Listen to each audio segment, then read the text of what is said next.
Well, hello, everybody, and welcome to this episode of Classroom Matters with me, your host, Christy Houle. And on today's episode, I am delighted to have Dr. Toby Travis joining us for a conversation about trust in the school environment. Dr. Travis is the founder of Trust Ed, which is a framework focused on developing trusted leaders in educational settings. He is an experienced teacher, administrator, and currently serves as a superintendent of the Village Christian Academy in Fayetteville, North Carolina. Welcome, Dr. Travis. Thanks so much for being with us. Thanks for having me. I'm really honored to be here. Appreciate it. So we're going to dive in because I really want our listeners to know a little bit about your background and a little bit about the work that you're doing with Trust Ed and how you're assisting schools where we are. Well, background is very mixed. I do a lot of trainings now in the last few years with school administrators, and I often ask when they're in the room, I go, okay, how many of you planned on being here in your career? And almost no one raises their hands. It's like we all get to school administration through, unplanned journeys, but we get here because we're passionate about kids and learning and the importance of our schools and our communities. So again, varied background. I actually was in entertainment for years. I was in the nonprofit corporate sector for years and then transitioned into the classroom and working in international schools as well as faith-based schools, and enjoyed my classroom time, but got tagged for administration pretty early on. So I've been a middle school coordinator. I've been a high school principal. I've been a secondary principal.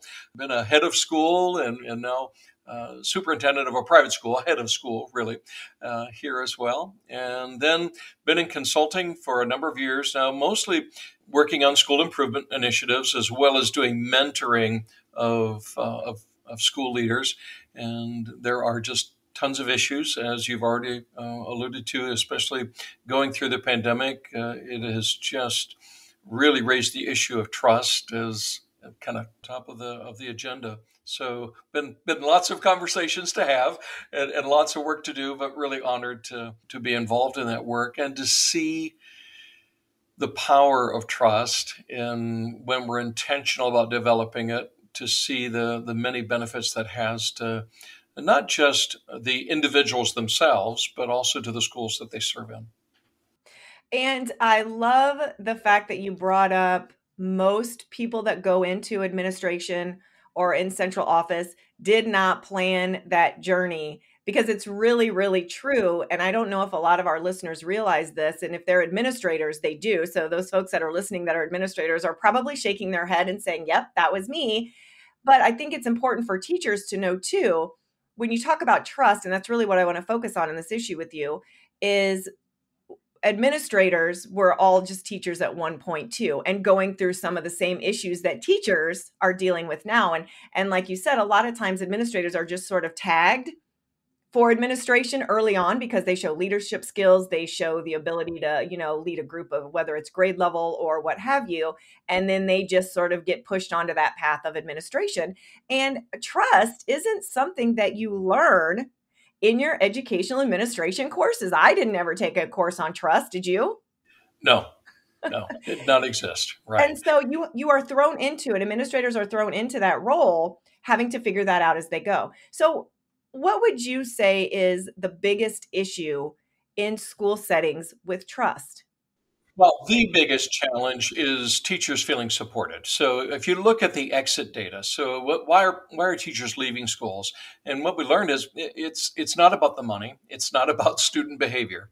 It's the number one reason is because they do not feel supported by their administrator or their supervisor. So there's some variance in that. But the big issue is, no, I'm not feeling supported. I don't believe my administrator has my back, and that's why they're leaving. And it's also why they're not coming back. We look at this great resignation and the teacher shortage. We've had a teacher shortage for years. Our colleges and universities have been graduating fewer and fewer students in ed programs. And so that's another part of of the recipe for the challenge that we have is with so many vacancies.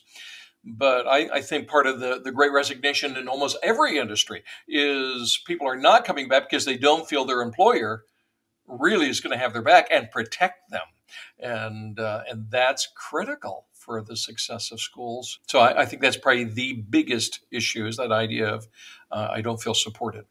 And so when you go into schools, because I know a lot of your work is working with school districts, working with leaders, working with educators on a large scale. When you walk into a school, because I know again that some of our listeners, especially the teachers, are saying he's absolutely right.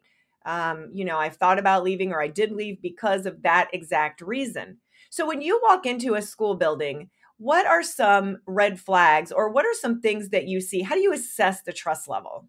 Because people aren't really gonna just come right out and say, "Oh, I don't trust my leader." How do you get around that? Multiple ways. So one is to actually use an assessment tool. We actually have a 360 tool that we use. So that is a piece of data. It's anonymous, it's secure, and we get feedback from employees, on the leadership. And we actually assess 6 different components of trusted leadership. And this is basically what the trusted framework is about: is how do you drive school improvement through the development of professional development of leaders in their trust levels. So that's kind of what that's all about. So there is an assessment tool, but it's just one piece. And as an educator, you want to look for a triangulation of data, right? So I'm looking for at least 3 data points. And so that is a data point. Another is I dive in and I look at their operational procedures. And you look at their employee manuals and you look at their student handbooks. And if you find policies and practices that are based on assumptions of distrust, you've got work to do, right? So we've got a policy and practice because some teacher misbehaved. And so now we're punishing everybody. That is a climate of distrust. So even just doing kind of that analysis of what are our policies, what are our procedures, because what we've learned is the more you extend trust, the more trust you get back. So we look at, okay, are we creating an atmosphere where we don't trust you as an employee? And we don't trust you as a teacher to do the right thing. So we have all these accountability restrictions around. So we look at that. The other is just lots of conversations. In fact, I just set up a visit. I'm going to a campus, and I'll spend the whole day with focus groups.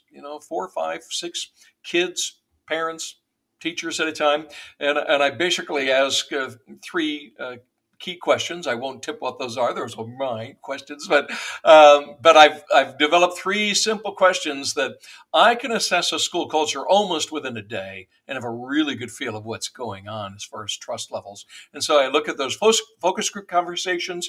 I look at what's in print. What are they doing systematically that may be either really helping their trust levels or taking away. And we look at the data. We look at an assessment tool where we collect the data, we get a 360 assessment in, and we look at those numbers. And then based on that, no, I can pretty much figure out. And then we can target in, okay, what do we strategically need to start doing differently on Monday to turn this around? And again, for clarity, this doesn't happen quickly. When you look at cultures of any organization, they are developed over time. And trust, by its very nature, is built over time and consistency. And that would be the other, when you asked me earlier, where do you see trust broken? That issue of support is always huge and always comes up. In the trusted framework, we talk first about having a foundation of trust, which is all about beliefs and values. And then using a bridge analogy, talk about the substructure, which is connecting and supporting everything we do to the foundation, to those beliefs and values. So here's another thing that we find is when there's not consistency of practice in alignment with who we say we are and what we value, that also kills trust. And so often a lot of our work is looking again at what are our practices, what are our procedures, what are our behaviors, and are they in alignment with what we say we value? So if we say, hey, teachers are our highest value, but we haven't fought for a raise for them in 3 years, well, that's nonsense. Your actions or your lack of action speaks very differently than what you say you value. So those types of things is how we do the assessment. You work in a setting now where you're going in, you're collecting all this data, from teachers. Do you find that we're in a culture on average, because I know you probably go to a lot of different school districts, on average, do you notice or do you feel that teachers feel comfortable to give you the truth, and are really open and vulnerable with you about their concerns about trust? Yeah, I do. I really do. And you might not expect that, but and maybe it's because of the times we're in. I think there's even more openness today than probably has ever been, to be honest with you. No, it's like, what's that old expression? Put the nickel in, and the song plays, and it's I open the door again. There's a couple of disarming statements I make. Open the question. It's like, the time flies, and they just dump. And I think part of it is they're looking for somebody to listen, and they're looking for answers because most teachers want to stay. They love teaching, they love kids, they want to be there, but they're miserable with the environment that they're in. And that's a broad statement. There are many very healthy schools. There are a lot of good stories out there as well. But those are schools that have been very diligent in valuing teachers, understanding that they are the essence of the school and teachers are their priority. And in those environments, no, you've got teachers, no, I'll come to work. This is where I love to be. This is where my community is. This is where I'm supported. But and as you can imagine, most of the schools that call me, they've already identified we got trust issues. So we need a trust expert to come in here and help us turn this around. In those settings, no, it's open the opportunity to unload their frustrations, and I get an earful. Yeah. And I think you hit the nail on the head when you said one of the reasons that you feel that they're so open is because you are also there to help them with the answers. You're there to help them solve the problem. You're not just someone who wants to listen, listen, listen, and then say, well, sorry, there's nothing we can do. You're there to help them solve their problems. Right, and I'm not evaluating their performance. I'm not in there to critique them as professionals. It's no, I'm there to try to help. How do we turn this place into a school that people are eager to be a part of? Because there's a direct correlation between trusted leadership and student achievement, and between that connection is obviously the teachers. So we've known for years the number one element of quality instruction is teacher engagement with the student. It's all about the teacher. But what we have to continue that line, though, is what keeps teachers engaged is trusted relationship with the administrator. And Marzano and his group a few years back, they did a great meta-analysis of it was like 30 years of school leadership research, and they identified these 21 connectors to student achievement based on leadership practices. Well, this is part of what we take a close look at is, okay, how do we ensure that there's high levels of engagement and support for teachers? Because when that's there, you almost automatically see an increase in student achievement levels. And it's keep teachers happy, then kids are happy. If kids are happy, parents are happy. If parents are happy, then we get to be happy as administrators. But boy, you've got to keep it in that order. When we're talking about instructional design, we should always be asking the question, okay, what is best for students and for their future? Always, right? It's student-centered. You hear that expression all the time. Rightly so when we're talking about instructional design. But when we're talking about school management and school health, it must always be teachers first. We must always be asking, how does that impact our teachers? How does that benefit our teachers? How do we ensure that that's not creating an additional point of stress for our teachers? Always, always, always teachers first, because when teachers, again, when they're happy, when they're engaged, when they got paths for advancement, that's always a really tricky conversation in education, because as you mentioned, often those of us in administration, we were happy and successful teachers, right? And we end up, sucking our best teachers out of the classroom because we need administrators desperately. Well, but teachers do need a path for advancement. Some teachers get really frustrated after 5 years. They feel like, no, I'm played out. I've got nothing else more to do. In fact, some studies have showed up to 50% of teachers are leaving after that 5-year mark. And they're not just leaving schools, they're leaving education. We've got to figure out ways that can change as well. And like you're saying, so many things are interconnected. It's not just as simple as we don't trust our administration. We take, we give all this data and then things change. So it's so complicated, and I realize that. And so I'm so glad that you're sharing all that information. And so now you've got all this information. The teachers are opening up. They're sort of like dumping on you because they feel comfortable. On average, how easy or difficult is it then to take that information to the administrator and have them, I know there's probably, I can speak from experience, a little bit of pride, a little bit of ego.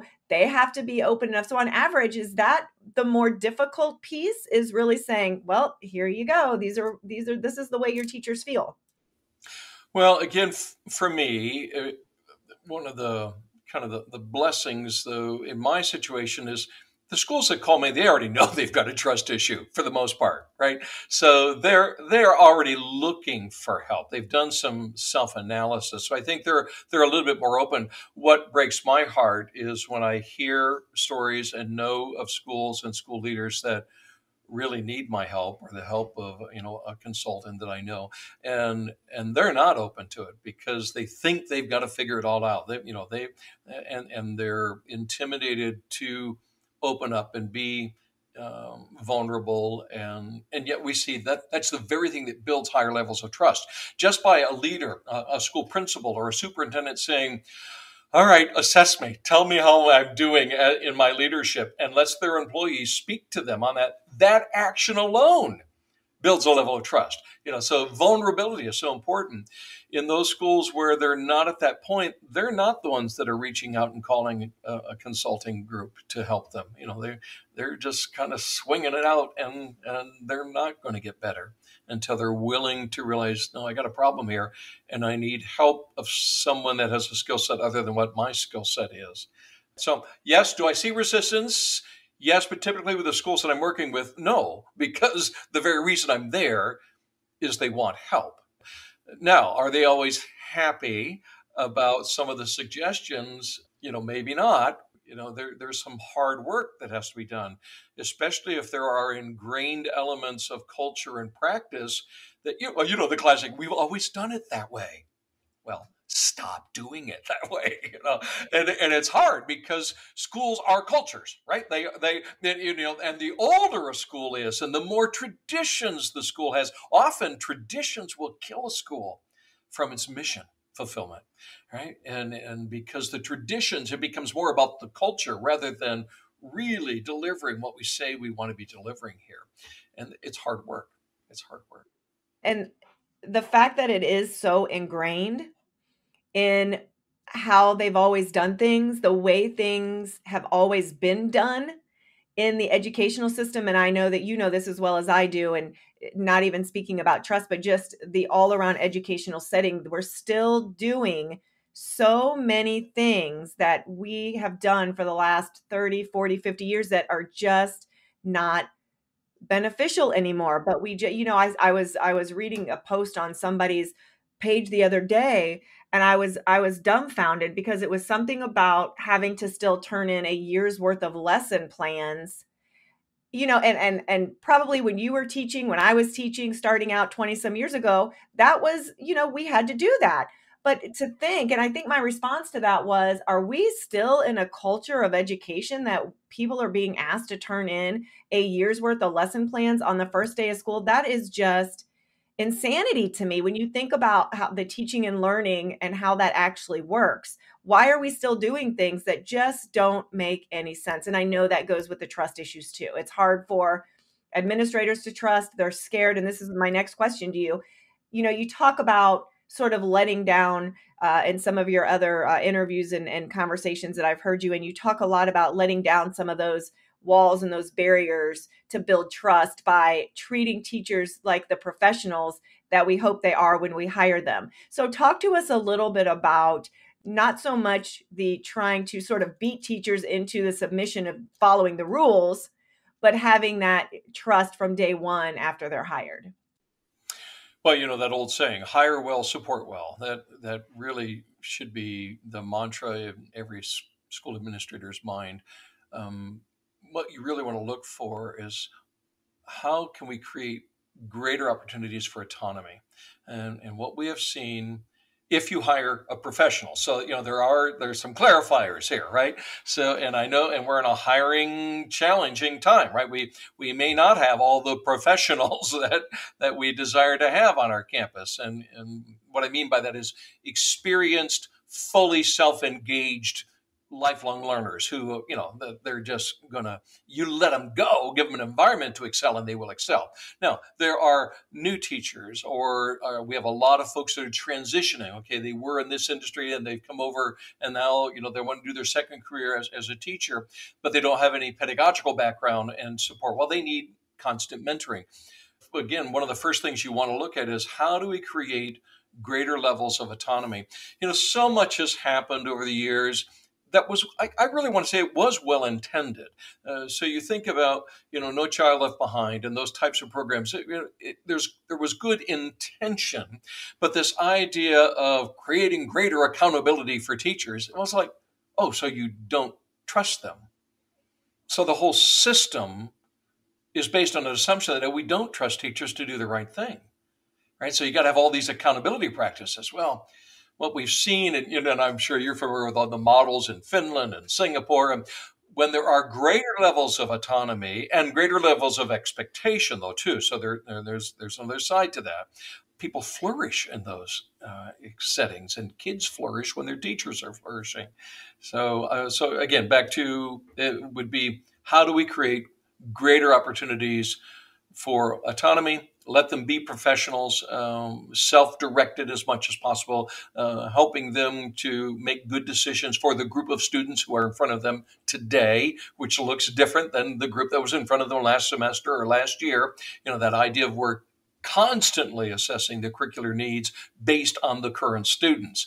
And, that's an ongoing training challenge for those who don't have experience in that, but also a great opportunity to, be free with what the learning should look like, trying to truly be student-centered in what we're delivering. Talk about how difficult trust is or can be, or what you've seen in the new norm of teaching from afar, hybrid, remote learning, because now you don't have the teachers in the buildings. I know in my children's schools, I have two children. One is high school senior this year, and one getting ready to go into high school next year. Please help me. And another middle schooler that's at home. But we've been in and out of the classroom. Some days we're there, then we have to pull back for COVID, and then we're back remote, and then we're 2 days in and 2 days out. So what have you seen change with the trust when now you don't even have teachers in the building, you have them working from their homes? Has that caused more issues with trust?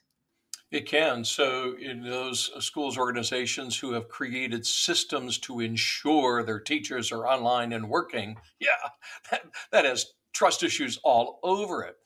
Now, one of the elements of trust that we talk about is the ability to demonstrate competency. So, and this would play out true in teachers as well. So all of us, now that we live and work in this virtual world all the time, we've had to learn a new skill set. I do PDs all the time, professional development, right?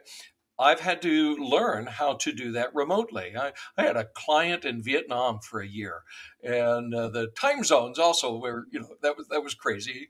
Just trying to figure out how to make that work. But also, I had to get up to speed really fast on all these interactive tools. And what's exciting is there actually are some really cool tools that we can use in remote learning, and how to use the chat constantly to keep participants engaged. Well, the teachers who have stepped up, and yes, they weren't looking to do this. That's what they signed up for. I totally get it, and I empathize that.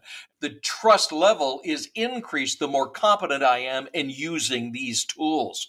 And so the teacher who's not diving in and figuring out how to be competent with Zoom or whatever their platform, or Google Classroom, or they don't understand that, sitting way off to the side of the microphone or the screen they're going to lose student engagement. Right? There's you can take courses now on framing, and how you frame your screen and how to use those. Those are skill sets we must invest in. Administrators, we must be providing that type of training to our teachers. We can't just say, "Oh, go figure it out." No, this is the new skill set. This is another instructional strategy that we've got to develop competency in, is how do we use these online learning tools. When we do that, yeah, trust levels build. And sometimes it's just elements, again, lighting and positioning on a screen, those skill sets. And that's another thing, if I may, that one of the fallacies that people get into conversations about trust is they think it's just some sort of soft skill that either you have it or you don't. And I'm really encouraged. I'm seeing now more and more people talking about power skills. They're referring to them as power skills. You might call them life skills, really. Is no, these are accessible. They're trainable. We can intentionally develop these skills. And when we do, those trust levels go up. So, share a little bit with us about your organization, Trust Ed. I'm really interested, and I want to make sure that our listeners get the information about the organization that you have, the help that you can provide, and the resources that they can attain through contacting you. Thank you. Well, my agent is just Trusted Consulting, is the name of my business, if you will. They can find me at trustedconsulting.org. Trust Ed came out of my doctoral program, and it's really a framework. I think you mentioned that in the introduction. But it's a framework for school improvement. So basically, I'm a school improvement expert, right? This is my expertise. Is how do you assess the needs of a school and then intentionally develop action plans that get the school closer to mission fulfillment and well-being. So that for me, I have friends who are really amazing turnaround principals. Right, they'll go into some of the lowest performing districts, and they can turn them around really fast and change some of those academic numbers. And yet, what I find is it's short-lived if you don't spend time on the culture. And my work, I say our work because I am associated with the Global School Consulting Group. We have about 20 consultants that are just world class and working in about 100 countries right now, I think. And it's an honor to be a part of that group. So, if I identify a school that has needs that I don't have the expertise in, for example, I can talk curriculum with you, but I am not the guy to do your curriculum overhaul, but I know who is, and I can point you to her, and she's phenomenal. So there's connections there. So Trust Ed, that framework again is for assessing school leaders in their leadership skills, and there are 6 components of this. We use this bridge analogy to talk about that, as I mentioned before. But we create and garner data rather on these 6 components, and then develop action plans on how to increase skill sets, competencies in these various components of trust. So that's part of the work is I'm doing leadership PD. I do strategic planning and work with boards, looking at overall school health and design. I do coaching. I do coaching cycles with leaders, and we've recently, just because of how the book is doing, we've created a Trusted certification program. So, hey, you want to get certified in the Trusted framework? That's now something that we're offering. If they go to the site, trustedconsulting.org, just click on services and you'll see what we're doing with boards and with leaders. I am an instructional expert, so there's also an assessment we've developed on teacher methods.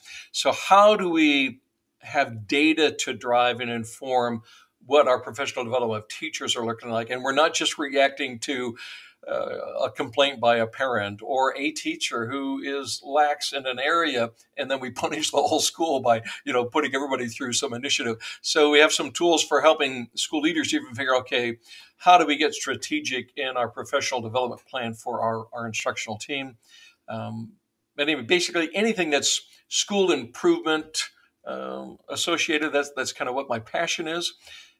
But also with this idea of well-being and creating positive culture, because when we do that, then we see it's sustainable. and it becomes systemic. I've been on campuses now that, I mean, they live and breathe school improvement as a culture. And it's so fun to see these schools that go from really toxic environments that slowly turn and become these schools of, no, we're engaged in learning and helping each other learn and do better. That's exciting and fun work to be a part of. And so that's kind of what I do. So before we wrap up, I want to see if for those folks that are listening, before they reach out and have you come and work at their school, what are a few? Do you have a few little small things that either leaders or teachers could after listening to this podcast say, that's a really good idea. I might try that when I go into work next week. What are just a few little things they can try to get started on this journey? Well, one of the mentoring tools that I use, or mentoring practices when I'm mentoring a leader, and this would work for teachers as well, is never make a decision when the other party's in the room. So, think about, you've got a disgruntled parent or you've got a disgruntled employee. Your role in that conversation is to be empathetic, to hear, to listen, to ask lots of questions, make sure you understand their perspective, be as empathetic as possible, using phrases like, this must be really hard for you. You're not necessarily agreeing with whatever their frustration is, but you're demonstrating empathy. And we talk about, just body language and listening skills, but never make a decision in that moment. So take the time to make good decisions. So get all the information, but never make a decision when they're in the room. And then you got time to reflect, maybe seek some other information, and then make a decision and move on. So that would be a practice that also develops greater levels of trust. Never use email to solve a problem. Never.